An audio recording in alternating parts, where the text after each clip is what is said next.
Mutharamman YouTube சேனல்னா ரொம்ப famous. நானும் ஒரு யூடியூப் சேனல் வச்சிருக்கேன், சின்ன யூடியூப் சேனல் தான். சேனல் பேர் என்ன பேருமா? என்ன தம்பி இப்படி கேட்டுட்டீங்க? இன்ஸ்டாவுல, ஃபேஸ்புக்ல, யூடியூப் சேனல்ல எல்லாம் அழகு செல்வி வில்லிசைன்னு அடிச்சுட்டா போதும், என்னோட யூடியூப் சேனல் வந்துரும். நம்ம கோயில்ல எடுக்கக்கூடிய நானும் எடுத்திருக்கேன் வீடியோ. ஆமா தம்பி, உனக்கு பார்த்துட்டு தான் எடுப்பேன். நான் ஏன் ஆளை வச்சு எடுத்திருக்கேன். தெரியாம எடுத்தியாமா? எடுத்திருக்கா வேற மாதிரி என்ன எடுத்தியா? கரெக்ட். அதனால நம்ம கோயில் எடுத்தத நிகழ்ச்சிய நானும் என்னோட யூடியூப் சேனல்ல போடுவேன். நீங்க நம்ம கோயில் நிகழ்ச்சியை பார்க்கணும்னா, அழகு செல்வி வில்லிசை பார்க்கணும்னா அழகு செல்வி வில்லிசை, அழகு செல்வி வில்லிசை அப்படின்னு செல்ல முதல்ல கையில எடுக்கணும். செல்ல கையில எடுக்கணும். ஆமா, செல்ல இருக்கப்பா. ஏன்னா செல்ல கையில எடுத்து முதல்ல அழகு செல்வி வில்லிசைன்னு அப்படி அடிக்கணும். அப்படியாமா? ஆமா, ஒரு நிமிஷம் பொறுமை. செல்ல கையில எடுத்துக்கணும். அழகு செல்வி வில்லிசைன்னு அடிச்சுட்டா என்னோட யூடியூப் சேனலும் முத்தாரம்மன் தேரியூர்னு அடிச்சுட்டா எங்க அண்ணனோட யூடியூப் சேனல் வந்துரும். எடுத்த உடனே வீடியோ பார்க்காதீங்க, முதல்ல சப்ஸ்கிரைப் பண்ணிக்கோங்க, அதுக்கப்புறம் லைக் பண்ணுங்க, அதுக்கப்புறம் உங்களுக்கு தெரிஞ்சவங்களுக்கு பூரா ஷேர் பண்ணுங்க, அப்புறம் உங்க பொண்ணான கைகளால அந்த பெல் பட்டனை கிளிக் பண்ணுங்க. அப்படியாமா? ஏமா என்னமா சொன்னாப்பல செல்ல கையில எடுத்து அத சொல்லுங்க. அந்த அண்ணன் சொல்லிட்டு அந்த பக்கம் எரிஞ்சிட்டா யூடியூப் சேனல் வருமா? நீங்களும் இப்படி தப்பா பேசுறீங்க. என்ன தப்பா பேசுற? இது ஏன் தம்பி இது வராது, வேற எதுல வரும்? டச் செல்ல தான் வரும். அப்படி நீ சொல்லல. செல்ல கையில எடுங்கன்னா எங்கிட்ட இருக்க செல்ல கையில எடுத்து நாங்களும் அமுக்கி அமுக்கி நீ அமுக்கி அமுக்கி பாரு. ஆமா, இது எவ்வளவு நல்ல ஸ்டாண்டு தெரியுமா? முதலாவது நாகராஜ நாயக்கண்ணிக்கு பிள்ளவரம் கொடுக்கணும் பிடிவாதம் பண்றா என் பார்வதி. சுவாமி கண்டிப்பா ஒரு பிள்ளவரம் கொடுக்க முடியுமா? பிள்ளவரம் நீ கொடுக்க சொன்னேன், நானும் கொடுக்கணும்னு நினைச்சேன். கணக்குல வந்து பிள்ளை இல்ல, கணக்குல பிள்ளை இல்லாம பிள்ளவரம் கொடுக்க முடியாது. நீ அடிக்கடி சொல்லிட்டு என்ன செய்வியா? போய் பிறந்துக்கோ. சுவாமி என்ன பார்வதி என்னை எடுத்து பேசிய காரணத்தினால, மாறி மாறி நீ சொன்னதால, மாயா சக்தி நீ போய் அவளுக்கு முத்தாரம்மன பிறக்க கிடவது அடுத்து அடுத்து நீ சொன்னதால ஆதி பராசக்தி அட்டகாடி 8 வரை பிறக்க கிடவது.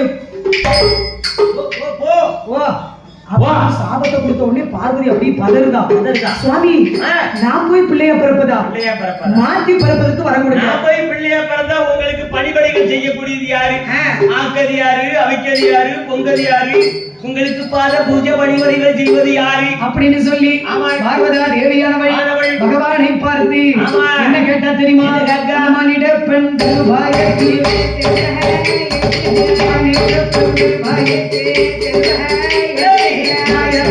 பறக்கணுமா பெண்ணோட திருவாயத்தை பறக்கணுமா பரம் கொடுங்கோ மறையோனே பகவானே பாரதியா சொன்ன போலே பாரதியா சொன்ன போலே அந்த பகவானே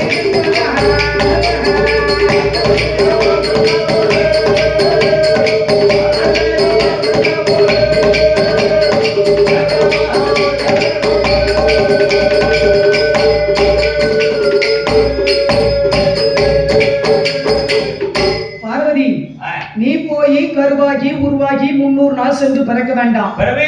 அம்சத்துல நாகக்கண்ணிக்கு ஒரு பிள்ளை வரக்கூடும் என்று சொன்ன உடனே வாயு பகவானை வரவழைத்து என் ஆதிபராசக்தி என் பார்வதா தேவியானவள் என் முத்தாரம்மளை பரவி செய்வதற்காக ஆதிபராசக்தி என்ன செஞ்சா தெரியுமா? வாயு பகவானை வரவழைத்து 8 மண் கலசங்களை கொண்டு வர செய்தார்.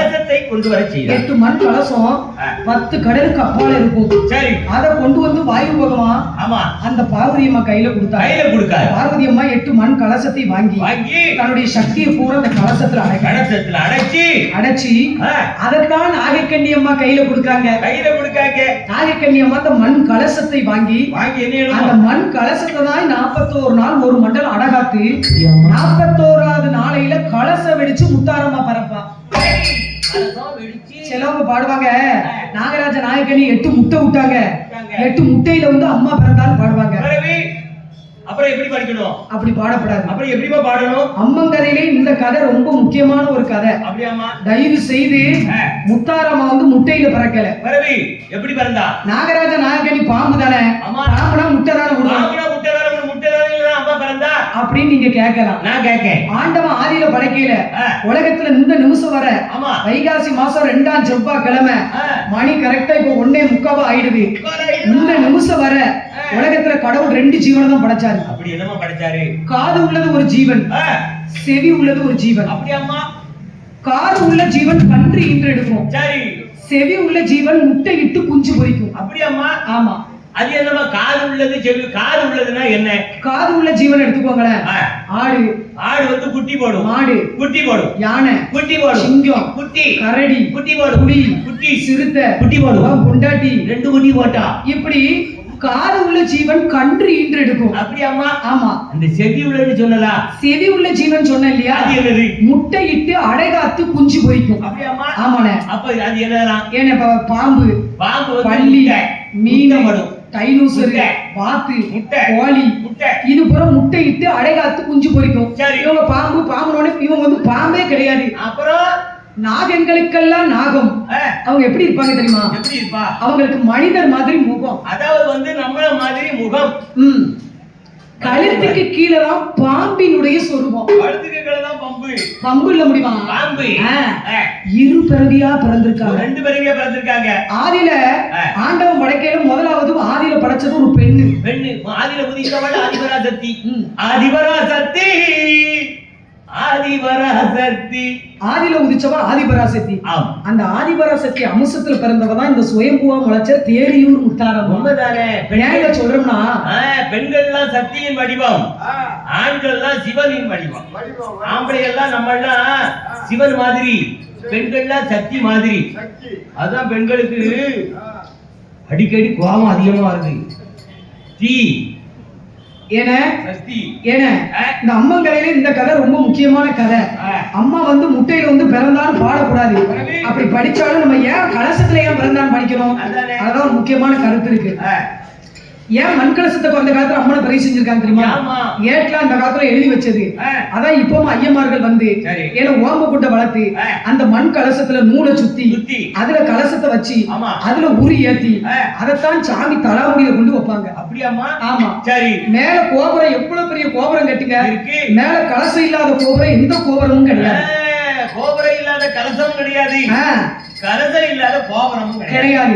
அதனால நம்ம யார் வந்தாலும் அம்மா வந்து கலசத்துலதான் பிறந்தாலும் பாடணும். அப்படி சொல்லுங்க. அப்படித்தான் சொன்னேன். முட்டையில பிறந்தாலும் பாடக்கூடாது, முட்டையில வந்து பிறக்கப்படாது. முட்டையில என்ன பிறக்கும்னு நான் சொல்றது நீங்க கேளுங்க. ஏன்னா பாப்பா முக்கியமான கருத்து சொல்றாங்க. என்ன பிறக்கும் தெரியுமா? என்ன பிறக்கும்? முட்டையில பிறக்கக்கூடியது நான் சொல்றது நீ கேட்டுக்கோ. சொல்லுங்க, எழுதி வச்சுக்கோ. முட்டையில பிறக்கக்கூடியது முதலாவது வந்து ஆம்பளைட்டு பிறக்கும், அப்புறம் வந்து ஆப்பாயில் பிறக்கும், அப்புறம் வந்து புல் பாயில் பிறக்கும், அப்புறம் வந்து ஒன் சைடா பிறக்கும், அப்புறம் டபுள் சைடா பிறக்கும், அப்புறம் ஒரு ஆட்டை கலக்கி பிறக்கும், அப்புறம் ஒரு ஆட்டை சால்ல ஊத்தி நிறைய இருக்குமா முட்டையில பிறக்கக்கூடிய ஐட்டம்ஸ். இப்ப அதை சொல்லக்கூடாது. இப்ப வந்து பூஜைக்கு நேரம் ஆயிடுச்சு. ஏன் அப்படி பாக்க? ஒண்ணு கலைக்கிறதும் வயத்த கரிச்சிக்க மாட்டியா? நானும் ஏதோ ஒரு கருத்து சொல்ல வரோம்னு கேட்டா முட்டையில ஆம்லேட் பிறக்குது எங்களுக்கு தெரியாதோ? அப்புறம் என்ன பண்ணி அம்மா பிறக்குவான்னு சொல்றேன். இல்லனே, என் தாய் ஈஸ்வரி அட்டகாலி 8 பேரும் 8 மண் கலசத்துலதான் பிறந்தான்னு பாடணும். அப்படின்னு யார் வந்தா அப்படி பாட சொல்லுங்க. ஆமா. ஏனே என் தாய் 8 கலசத்தை கொண்டு வந்து அந்த நாகக்கண்ணி அம்மா கையில 8 கலசத்தையும் கொடுத்தா பாடணும். அம்மா நாகக்கண்ணி இதோ இப்படி மண் கலசம், அந்த 8 கலசத்தையும் உன் ஜாதி வழக்கப்படி 20 நாள், அரை மண்டலம், 41 நாள், ஒரு மண்டலம் இத நீ அடகாத்து வந்தா 41வது நாளையில இந்த 8 கலசமும் வெடிச்சு 8 காளியர்களே உனக்கு தெய்வ குழந்தைகளாக வந்து பிறப்பா என்று சொல்லி என் நாகக்கண்ணி அம்மா என்ன செய்யறாங்க தெரியுமா? நாகக்கண்ணி கையில் வாங்கி இப்ப கலசத்தாடு உடம்பையெல்லாம் சுத்துவாள். இப்ப 24 மண்டலம் கருவாகி உருவாகி இப்ப கண்ணியாக வளர்ந்தை 41 மண்டலம் இந்த தேரியூரி நகரத்திலே மதியம் போல இந்த மரிய உச்சியில